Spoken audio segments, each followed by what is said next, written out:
kami, kita nak ajak anda jadikan hari ini sebagai hari yang baik untuk permulaan kita bersedekah, melakukan kebaikan insya-Allah. Untuk yang memberi idea pada anda, mungkin juga boleh menjadi pilihan dana wakaf pembangunan Surau Al-Muhajirin. Kajang utama kita nak bina surau ni, penonton-penonton. Jadi mungkin nak ajak penonton semua untuk tahu sebelum nak melakukan dana, pastinya anda nak tahu kan perkembangan terkini bagaimana hala tuju surau ini ingin dibina. Jadi kita bersama dengan individu yang paling tepat sekali untuk berkongsi, Ustaz Muhammad Nazri bin Muhammad Nasir, pendawah bebas merangkap Duta Khas Jawatan Kuasa Pembangunan Surau Al-Muhajirin Kajang Utama. Assalamualaikum. Waalaikumsalam warahmatullahi. Ustaz Nazri, pertama kali saya bersama dengan Ustaz. Alhamdulillah. Senyum je muka dia. Murah rezeki. Orang ramai nak derma ni Ustaz. Amin insya-Allah. Okey, sebelum tu Ustaz, kita nak tahu juga perkembangan terkini Surau Al-Muhajirin di Kajang Utama yang bakal dibina. Bagaimana hal tujunya? Baik, alhamdulillah, bismillahirrahmanirrahim. Wassalatu wassalamu ala Rasulillah wa ala alihi wa sahbihi wa man walah. Jadi pertama, keadaan Surau Al-Muhajirin sekarang terletak di Kajang Utama, Husanim.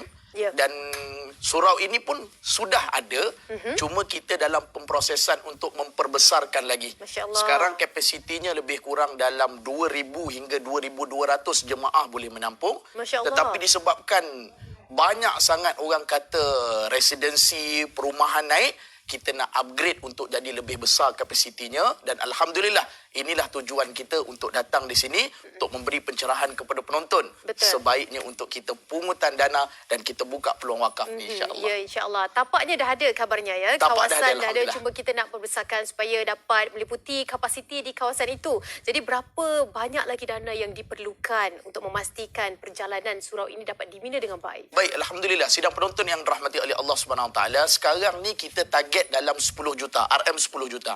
Tetapi disebabkan atas beberapa faktor yang sebelum ni kita COVID dan sebagainya, jadi kita baru kumpul lebih kurang dalam 200 hingga 300 ribu untuk permulaan. Jadi kita berbaki lagi dalam 9.8 juta ataupun 9.7 juta untuk kita naikkan dan bangunkan, dan tujuan utama kita adalah untuk membina generasi yang cintakan masjid, yang cintakan rumah Allah, untuk kita tarik anak-anak muda kita untuk bersama dengan kita. Ya, Itu tujuan Masya utama Allah, kita. kan?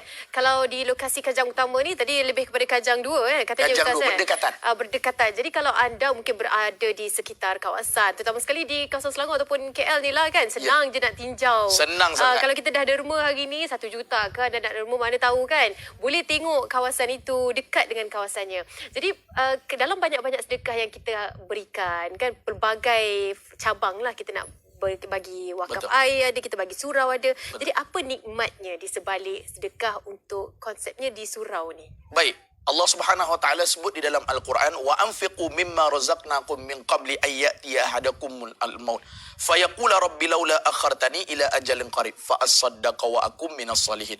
Belanjakanlah, dermakanlah sebahagian daripada rezeki kamu seseorang daripada kamu sebelum daripada ajal. Inilah tujuan kita, Husanim, untuk kita tarik, untuk kita ajak semua penonton-penonton yang berada di dalam Malaysia kita terutamanya untuk sama-sama infak.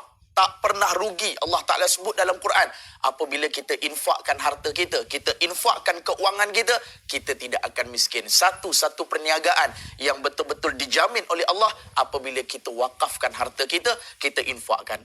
Husanim, Ustaz pun nak sebut, Saidina Umar Al-Khattab menginfakkan hampir keseluruhan hartanya. Saidina Uthman bin Affan pun turut menyedekahkan ataupun membayarkan untuk buat perigi. Dan juga sahabat Nabi yang termasyhur, janjian Nabi 10 orang yang terafdal masuk di dalam syurga, iaitu Abu Talhah, memberikan ataupun mewakafkan harta berbentuk tanah untuk beliau ini tadi berikan kepada penduduk Madinah yang berada di zaman tersebut. Jadi apalah sangat kita ni kan, Husanim kan, setakat lebih kurang RM50, RM100, jom sama-sama kita infakkan sebanyak mungkin. Ini tujuan utama kita hidup di atas muka bumi Allah.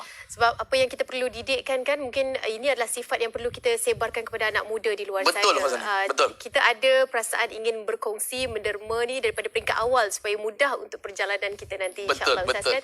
Ustaz, tapi bila dah dengar daripada awal sampai sekarang, Ustaz duk senyum, duk cerita ni, macam mana Ustaz kita nak salurkan dana untuk Surau Al-Muhajirin Masya ni? Allah, inilah tujuan utamanya yang Ustaz nak minta pada penonton. Ambil gambar dulu.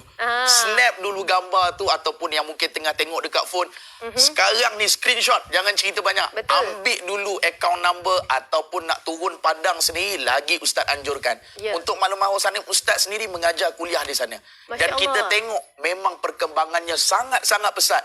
dan Ustaz boleh beri keyakinan insya-Allah takkan pernah menyesal apabila kita wakafkan pembangunan untuk surau Al-Muhajirin di kajang utama di Selangor ini tadi, insya-Allah. Ini dia seperti mana yang anda dapat saksikan. Kalau nak mudah sekarang kita dah boleh main scan-scan je Ustaz. Scan je sekarang ni mudah. Scan je sekarang ni. Terus sahaja dia akan direct anda pergi ke website ataupun nombor yang tertera untuk anda melakukan derma ataupun dana. Betul. Jadi Ustaz, kita takkan miskin jika kita berkongsi. Masya Allah. Dan Nabi Muhammad SAW pernah katakan jangan tinggalkan dunia dalam rumah. Betul. Kan duniawi ini tidak ada dalam rumah. Betul. Nabi junjungan kita. Sebab kalau ada kurma tu kurma sebiji yang didermakan. Jadi macam Ustaz, kita nak menjentik hati, kita nak mengajaklah anak muda di luar sana untuk ada sifat ini bermulanya daripada ukhuwah kita, ummah kita. Pertama sekali yang Ustaz nak target, yang Ustaz nak pesan, kita ajak keluarga kita terdekat dulu. Macam sahabat Ustaz, Alhamdulillah, kita kempen dulu. Dan juga keluarga Ustaz, mak ayah Ustaz, kepada makcik Ustaz yang duduk di Bangi, makcu, pakcu, kita kempen dulu. Saudara kita yang dekat-dekat. Dan tujuan utama kita untuk kita bantu surau Al-Muhajirin ini untuk memberikan impak yang besar kepada ummah yang berdekatan dengan kawasan tersebut. Jangan pernah kita rasa menyesal, kerana inilah yang Nabi SAW sebut, harta kita yang sebenar adalah harta kita infakkan jalan Allah. Apabila kita ada duit kita sekarang ni, betul itu nama kita, tetapi belum tentu lagi, mungkin ajal maut datang kepada kita dalam masa terdekat, maka akan berikan kepada faraid. Maka inilah apabila kita infakkan, itu adalah harta kita yang sebenar, insya-Allah. Ya, itu dia, insya-Allah. Kepada anda semua, cepat-cepat lakukan yang terbaik untuk kita sama-sama bantu pembinaan surau Al-Muhajirin di Kajang Utama. Assalamualaikum Ustaz. Terima kasih kita ucapkan sekali lagi kepada Ustaz Muhammad Nazri bin Muhammad Nasir, pendakwah bebas merangkap Duta Khas Jawatan Kuasa Pembangunan Surau Al-Muhajirin Kajang Utama. Seorang manusia terputuslah amalannya kecuali 3: sedekah jariah, ilmu yang dimanfaatkan, anak soleh yang mendoakannya. Hadis riwayat Muslim. Ayuh kita perbanyakkan amalan baik ini dengan berinfak kepada dana pembinaan Surau Al-Muhajirin Kajang Utama. Semoga infak ini kita dimurahkan rezeki dan pahala, insya-Allah.